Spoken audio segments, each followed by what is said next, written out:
안녕 얘들아. 8강 숙향전 들어가도록 할게요. 참고로 오늘 선생님이 독서 동영상은 촬영을 못해가지고 선생님이 다음 주에라도 좀 추가적으로 보내도록 할게요. 솔직히 좀 좋아하는 친구들 있지 지금. 독서 어제까지 한 거 밀린 거 좀 하시고 그 다음 고전산문은 오늘 8, 9강 숙향전이랑 전우치전을 꼭 잘 마무리해서 주말 수업 때 만나길 바라겠습니다. 자, 일단 우리 188페이지에 해제 부분 먼저 볼게요.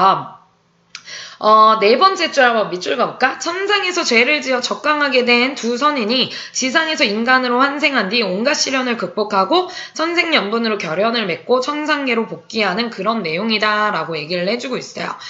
여기서 이제 이선과 숙향이라는 인물이 나오는데 이들은 원래 천상계 인물들이야. 그래서 이선은 태율성군, 숙향은 월궁선녀. 그래서 천상계 인물들인데 이들이 이제 죄를 지어서 이제 죄라는 게 뭐냐면 이제 남녀가 서로 너무 막 희롱하고 좋아하고 이랬던 거지. 그래서 이제 옥황상제가 벌을 내려서 얘네들은 지상계로 이제 환생한 몸으로서 이제 태어나게 됩니다. 그래서 이선이라는 인물로 그다음에 숙향이라는 인물로 이렇게 살아가게 되는데 근데 읽다 보면 느끼시겠고 그다음 뒤쪽에 이제 191페이지의 핵심 포인트 내용을 이제 살펴보면 이 숙향이라는 인물이 적강한 원인이 월궁선녀가 성군을 유혹한 것이 적강의 최초 원인이 되었다라고 했고 그리고 이선은 월궁선녀의 유혹으로 잘못을 저질러서 벌을 받게 된 그런 인물로 나와요. 그래서 약간 누가 이 월궁선녀가 약간 잘못을 한 것처럼 숙향이 잘못을 한 것처럼 이렇게 나오거든.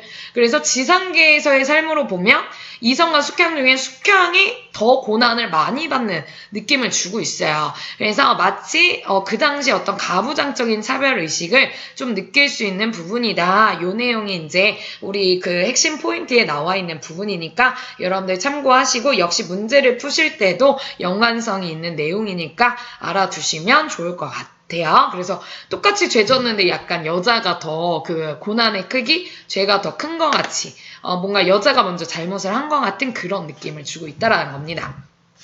자, 그러면 우리 본문을 먼저 보겠는데, 이게 전체 줄거리에 보면은, 이게 얘네들이 이제 천상계 인물이었다가, 득제해서 지상계의 삶으로서 환생해서 살아가다가 다시 나중에 천상계로 복귀하는 그런 구조를 띠고 있어요. 그래서 천상계와 지상계 이런 두 가지의 세계로 나뉜다라는 점에서 이원론적 구조다 이렇게도 볼 수가 있겠습니다. 그리고 또 한 가지 지금 우리가 우리 본문의 내용이 나오기 전의 내용을 잠깐 설명을 하자면 이들이 이제 지상계에서 환생해서 따로 별도의 이제 별개로 이제 각자의 삶들을 살아요. 뭐 이성 같은 경우는 이제 상공에 아버지가 상공이야. 그러니까 나름 집안이 평탄한 그러한 집안에서 살게 되고 숙향 같은 경우는 굉장히 어릴 때부터 부모를 다 잃고 되게 고아처럼 개고생하면서 그렇게 살아가요. 그래서 보면은 숙향이 되게 고난의 삶을 살아가는 모습을 확인할 수 있는데 얘네 둘이 사실 직접 만나기 전에 꿈을 꿔요. 이 지상계에서. 근데 꿈의 내용이 뭐냐면 이제 천상계에서 이제 둘이 만나는 게 하나의 꿈처럼 나타나요. 그래서 꿈의 내용을 보면은 이런 내용입니다. 숙향은 어떤 한 마리의 파랑새를 따라서 이제 어딘가를 가게 돼. 근데 그곳이 어디냐면 옥황상제가 사는 궁궐입니다. 그래서 숙향은 옥황상제 앞에 나아가 큰 절을 올리자 복숭아 2개를 주라고 성간에게 명합니다. 바로 이 성간은 이제 그 이선을 의미해요. 여기서. 그래서 숙향이 복숭아를 받으려고 몸을 구부릴 때 갑자기 손가락에서 옥반지에 박힌 진주가 빠졌어요. 그러자 옆에 있던 성간이 몸을 굽혀 그 진주를 주었습니다. 이 젊은 성간은 낙양에 사는 이이공의 아들 이선이란 청년으로 원래는 인간 세상에 귀향 태율진군이었다. 그 역시 꿈을 꾸어 옥황상제에게 나아갔다가 지금 숙향이 떨어뜨린 진주를 주었던 것이다. 그러니까 이선, 숙향 둘 다 꿈에서 만났어요. 꿈에서 만나서 그런 인연을 맺고 나서 이제 꿈에서 딱 깨어났는데 이제 숙향이 아무리 생각해도 꿈이 장난이 아닌 거야. 그래서 이 와정에서 지금 숙향이 머물고 있잖아. 그래서 이 할미, 이 늙은이 노파에게 그 꿈 이야기를 딱 해줘요. 그랬더니 이 할미가 그건 범상치 않은 꿈이다 해서 그러면 우리 수를 놓아서 그 꿈을 조금 이렇게 수에다가 옮겨서 잘 이렇게 표시를 해놓자라고 제안을 해요. 그래서 숙향이 이제 이렇게 수를 놓았어. 근데 숙향이 또 수를 술을 되게 잘 놓아. 그래서 예쁘게 술을 놓았고 그 술을 놓은 거를 누구한테 팔았나? 그러니까 여기 보면 이제 조장이라는 사람한테 팔았나 그래. 그래서 그걸 팔면서 사실 그 예쁘게 수놓은 거에 대해 그 물건에다가 이름을 붙이고 싶은데 이 교장이 어디다 이름을 붙이지 하다가 이제 글쓰기를 굉장히 잘하네. 굉장히 이제 명필가인 이 이선에게 그걸 부탁을 해가지고 이선이 우연히 이제 그 수놓은 그 물건을 보게 돼요. 그래서 이선이 그걸 딱 보는 순간 이거는 내가 꿈속에서 봤던 그 여인과 있었던 그 모습인데? 이러면서 이제 술을 놓은 사람을 찾아다니게 되는 겁니다. 그래서 우리 본문에 보면은 하루는 이선이 스스로 깨달아 생각하기를 선생님이 지금까지 말한 얘기는 이 본문의 앞의 내용인 거예요. 하루는 이선이 스스로 깨달아 생각하기를 이선 동그라미. 나는 꿈에 요지를 다녀왔지만 여기서의 요지는 신선이 살았다는 중국 연못을 의미한대요. 요지를 다녀왔지만 이 수를 놓은 사람은 어떤 사람이기에 인간 세상에 있으면서 천상의 일을 이렇듯 또렷이 그렸단 말인가. 즉 한마디로 자기가 꿈속에서 그런 성계를 경험한 건데 그 내용이 바로 이 수 안에 다 들어가 있는 거죠. 그러니까 너무 놀란 거죠. 범상치 않은 사람임이 틀림없으니 내 기어이 찾아보리라. 그래서 그 수를 놓은 사람을 이제 궁금해하고 찾아보려고 막 수소문을 했어요. 그래서 그 수를 자기에게 이제 보여줬던 조장이라는 사람을 찾아가요. 조장이 이 그림을 낙양동촌 이화정에서 술파는 할미에게 샀다고 했으니 우선 거기 가서 물어보리라 하면서 지금 그 할미가 하는 이화정이라는 술집을 찾아가게 됩니다. 자, 이화정으로 갑니다. 거기 이화정. 그래서 이화정 표시해 놓으세요. 공간이에요. 이때 숙향은 이화정 누강 위에서 술을 놓고 있었더니 즉 숙향은 이화정에 머물러 있었어요. 왜냐면 이 할미의 도움으로써 지금 이화정에 머물고 있는 거거든요. 사실 이 이화정에 머물기 전까지 숙향은 정말 많은 개고생을 했어요. 옆에 전체 줄거리 확인하시면 되겠습니다.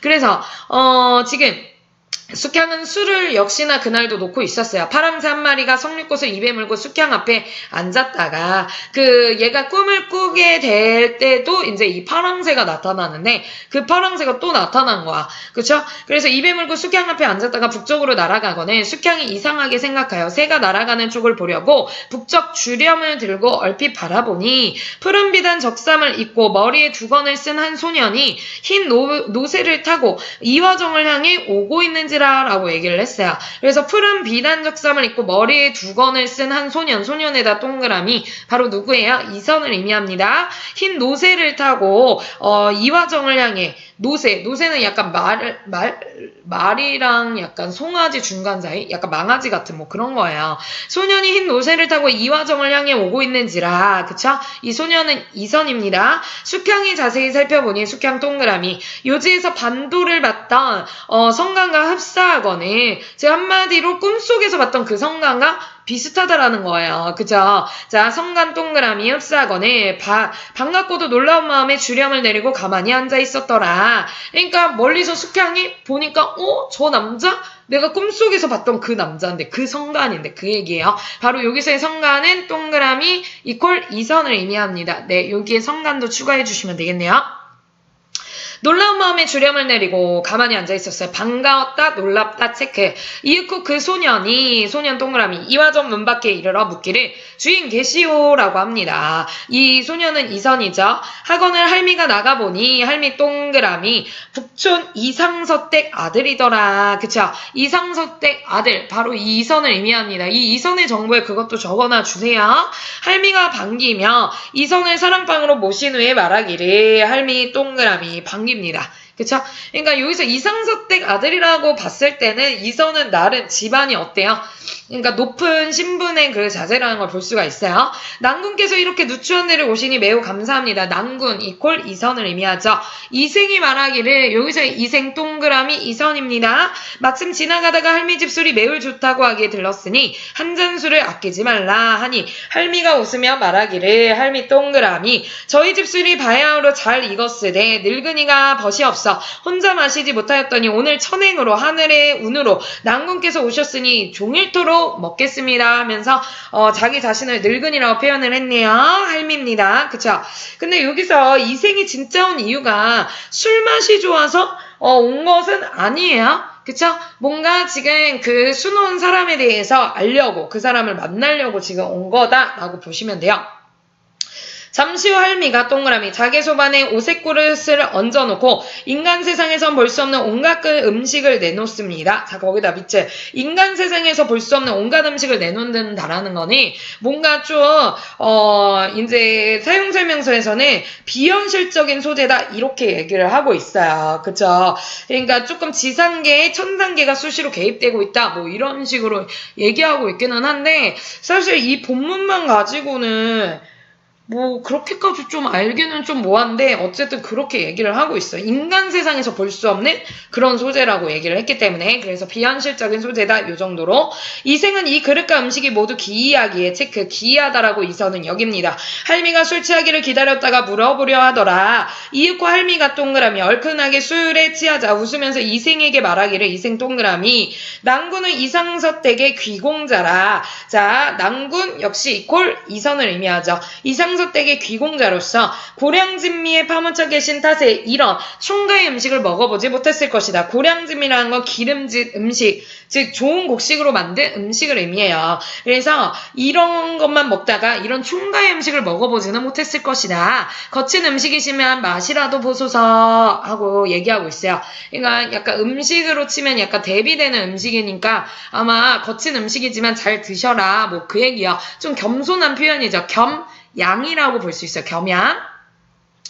이생이 말하기를 이생 동그라미 인간 세상에서 보지 못하던 음식을 먹기가 참 미안하니 어떤 음식인지 알고나 먹세 하면서 이생이 이제 먹는 장면입니다. 자, 중략 이유 볼게요. 할미가 크게 웃으면서 말하기를 할미 동그라미 제가 비록 나이가 많아 기력은 없으나 사해팔방을 마음대로 다닐 수 있나이다. 어찌 낭군처럼 낭군 동그라미 이선을 의미하죠. 낭군처럼 남의 인도를 받고 다니겠나이까. 자, 그랬더니 이선이 이렇게 얘기를 해요. 내게는 천리를 가는 노새가 있어. 가고자 하는 곳을 내 마음대로 다니며 남의 인도를 받고 다니지 않노라. 자, 그래서 이제 어떻게 왔냐고 하니까 뭐 그냥 저는 노새가 있어서 어디든 가요. 뭐 그런 얘기예요. 할미가 크게 웃으면서 말하기를 할미 동그라미 낭군께서는 그런 노새를 두고도 요지에 가실 때 어찌하여 대성사 부처를 따라가셨나이까. 그러니까 지금 앞에서는 그냥 뭐 둘이서 막 농담식으로 막 얘기를 하다가 갑자기 할미가 쑥 들어와요. 뭐라고 얘기하나 봐요. 근데 말이에요. 노새를 두고 왜 요지에 가실 때는 대성사 부처를 따라가셨어요? 라고 훅 들어오는 거. 거기 체크. 그러니까 사실 이선이 꿈에서 경험한 것을 지금 할미가 이미 알고 있는 거야. 그래서 이 부분에서 이제 우리가 사용설명서에서도 할미의 비범한 능력이다 이렇게 볼 수 있어요. 그러니까 이미 이선의 꿈 이야기를 알고 있는 모습이죠. 이생이 그제야 비로소 할미가 보통 사람이 아닌 줄을 분명하게 알고 이생 동그라미 즉시 자리에서 일어나 공손히 절하며 이르기를 할머니의 말씀이 지극히 옳소이다. 할머니 동그라미 할미를 의미하죠. 그런데 제가 꿈에서 요지에 간 것을 어떻게 하셨습니까? 할미가 웃으면서 가로되 할미 동그라미 상제께서 주신 반도가 뭐니? 바로 복숭아요, 복숭아. 그러니까 그 천상계에 있는 복숭아. 그쵸? 옛날에는 보통 이제 천상계, 그러니까 신성계 하면은 이제 우리가 도교로 치면은 이제 천국 같은 곳이 어디예요? 지상낙원이 어디예요? 뭐였지? 뭐라고 얘기하지, 그거를? 네. 아무튼, 우리가 갑자기 생각이 안 나. 그래서 성계에서는 이제 마치 무릉도원이라는 표현을 사용하잖아. 그러니까 거기서 이제 복숭아가 있고 막 그런 무릉도원의 모습을 생각해보면 그렇잖아요. 그래서 요거는 성계에 있는 복숭아를 의미합니다. 그 천상계에 있는 신선이 사는 그곳에 이제 복숭아를 의미해요. 반도와 개수나무꽃은 어찌했으며 월궁소와는 만나보셨나이까? 월궁소와 동그라미 바로 숙향을 의미합니다. 그쵸? 그러니까 사실 여기서 이제 이 할미도 이제 물론 숙향의 꿈 이야기를 들은 거일 수도 있겠지만 사실 이 노파가 이 할미가 이 숙향이 되게 개고생할 때 이제 도움을 줘요. 그런 걸로 봤을 때 여기서의 할머니 늙은이도 이제 비범한 사람 혹은 이런 조력자 뭐 이런 사람으로 볼 수가 있어. 이제 전체 내용에서는. 그래서 여기선 좀 비범한 능력자라고 봐주셔야 될 것 같아요. 약간 그런 이선의 꿈의 이야기, 그런 천상계의 이야기까지도 다 알 정도의, 그쵸? 그 정도로만 우리는 생각을 하시면 될 것 같아. 우리가 뭐 전체 내용을 빠삭하게 알고 있는 거는 아니니까. 다만 이제 옆에 전체 줄거리를 봤을 때 여기서 이제 술을 파는 이 노인이 되게 이제 여기서는 숙향에게는 굉장히 조력자이고 굉장히 뭐 그런 비범한 능력을 가지고 있는 이런 사람이라는 걸 우리가 이제 추측 정도 이렇게 해보시면 될 것 같아요. 사용 설명서에서도 딱 그 정도 수준에만 얘기를 하고 있습니다. 그래서 월공소와는 만나보셨나요? 월공소와 이퀄 숙향이죠. 자, 그래서 꿈은 허황된 것인지라 아무것도 모르나이다. 이선이 얘기합니다. 그랬더니 할미가 그때 일을 허황되다고 하시니 그렇다고는 할 수 있지만 조장에게 사신수 놓은 비단도 꿈이었나이까 하면서 무슨 얘기야? 지금 현실에서 자기가 조장에게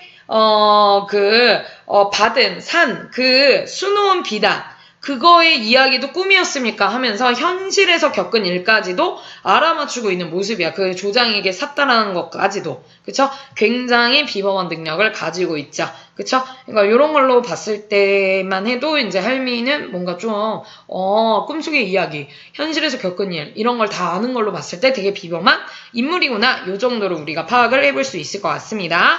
자, 이생이 더욱 놀라워하고 있어요. 두 번 절하고 공손히 묻기를 인간 세상에 불미한 사람이 존귀한 분을 몰라보고 여기서의 존귀한 분은 할미고 인간 세상에 불미한 사람은 본인 자신을 의미하겠죠. 이생 이퀄 이선 존귀한 분을 몰라보고 여러 번 잘못을 범했으니 진심으로 사죄드립니다. 소아가 인간 세상에 내려왔다고 하여 소아를 찾고자 여기까지 왔사오니 할머니께서는 자 소아 동그라미 여기서의 소아는 숙향을 의미해요. 할머니께서는 저를 속이지 마시고 소아가 있는 곳을 알려주세요.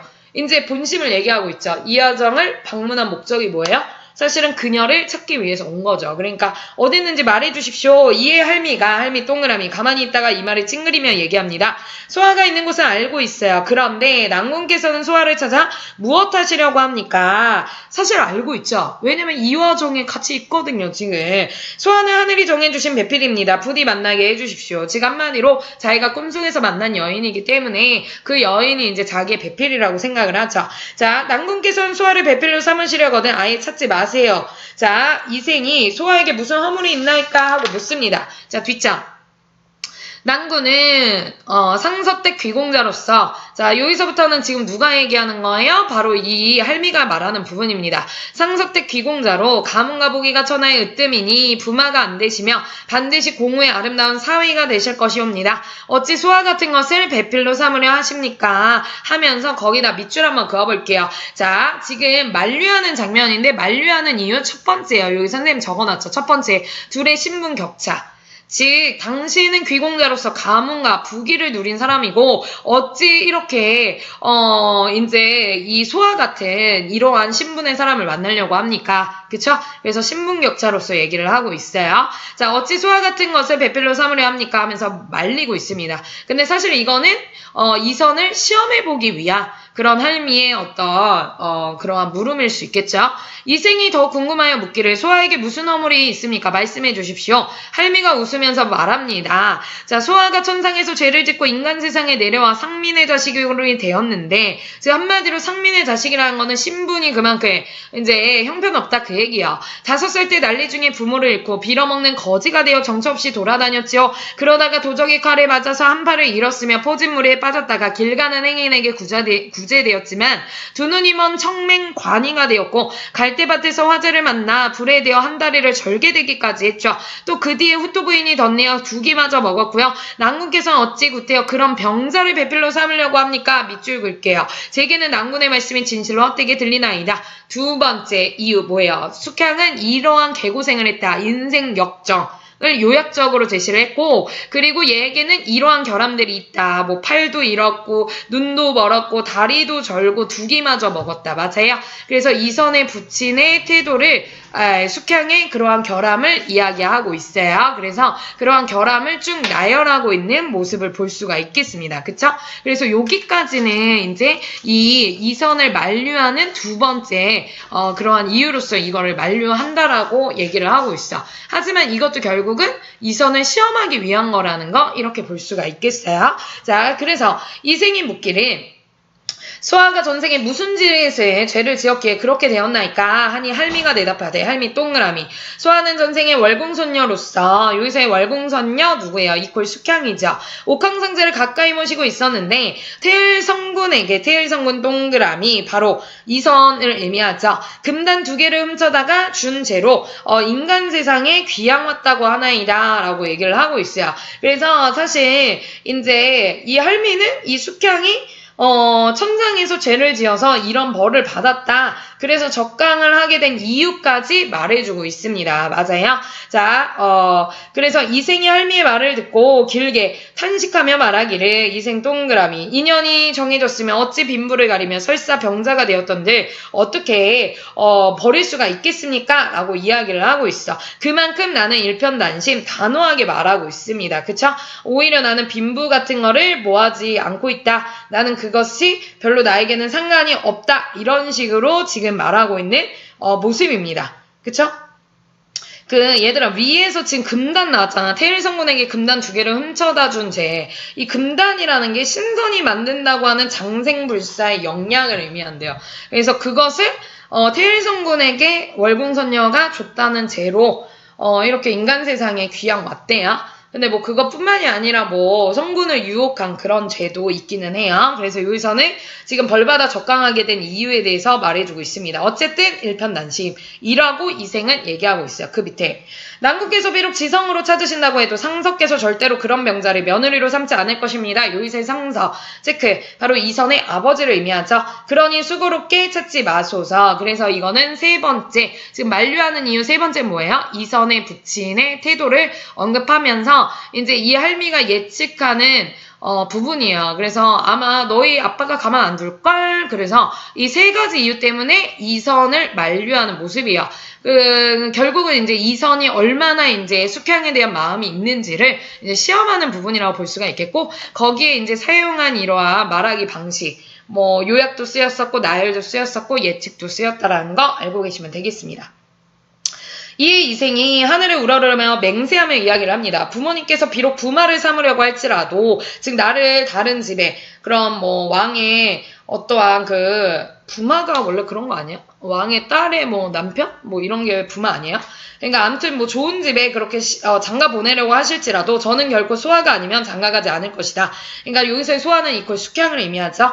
할머니께서는 하회 같은 은혜를 베푸시어 넓은 마음으로 비유죠. 하회 같은 이 하회가 이제 넓은 바다와 같은 은혜를 베푸시어 소아 있는 곳만 저에게 알려주세요. 그러면 죽은 뒤에라도 꼭 은혜를 갚겠습니다. 결초 보은의 자세죠. 결초 보은. 그래서 이선이 강한 의지를 어필하고 있는 모습입니다. 자, 마지막. 저도 할미가 말하기를 할미 동그라미 저도 소아 이별한 지 오래되었습니다. 뻥이죠. 뻥. 거짓말하고 있어요. 지금은 어디 있는지 자세히 몰라요. 아니 앞에서 안 대놓고 지금은 또 모른대. 먼저 남양 땅 김전의 집에 가보고 그곳에 없으면 남군 땅 장승상 댁을 찾아가 보소서. 인간 세상에서 소아의 이름은 숙향이오니 아무튼 정성껏 찾아보세요 하면서 숙향, 그러니까 소아의 이제 본명 숙향도 말해주고 있습니다. 소아의 이름이 뭔지도 말해주고 있고, 이선에게 사실상 거짓말을 함으로써 이선이 이제 숙향을 찾아다니러 이제 다니려는 모습을 우리가 확인해 볼 수가 있겠습니다. 그쵸? 그래서 뒤에 핵심 포인트도 여러분들 꼭 빈칸 우리 사용설명서 보면서 채워보시고, 수능 특강 문제 보면은 뭐 보기 부분들을 보시면 아까 앞에서 선생님이 설명한 내용들이 들어가 있어요. 그래서 이 인물들의 어떠한 지금 정보, 그리고 이 이선과 숙향이 천상계에서 죄를 지었던 모습, 그리고 지상계에서 이렇게 특히 숙향이 굉장히 고생을 한다라는 내용, 이런 것들이 가부장적인 차별의식이라는 거, 뭐 이런 것들 알아두시고, 할미가 비범한 능력을 갖고 있다라는 거, 그리고 결국 숙향의 거처를 알려주지 않았다라는 거, 이런 것들을 살펴보시면 될 것 같습니다. 그래서 숙향전 마무리하도록 할게요. 우리 전우치전 보도록 할게요.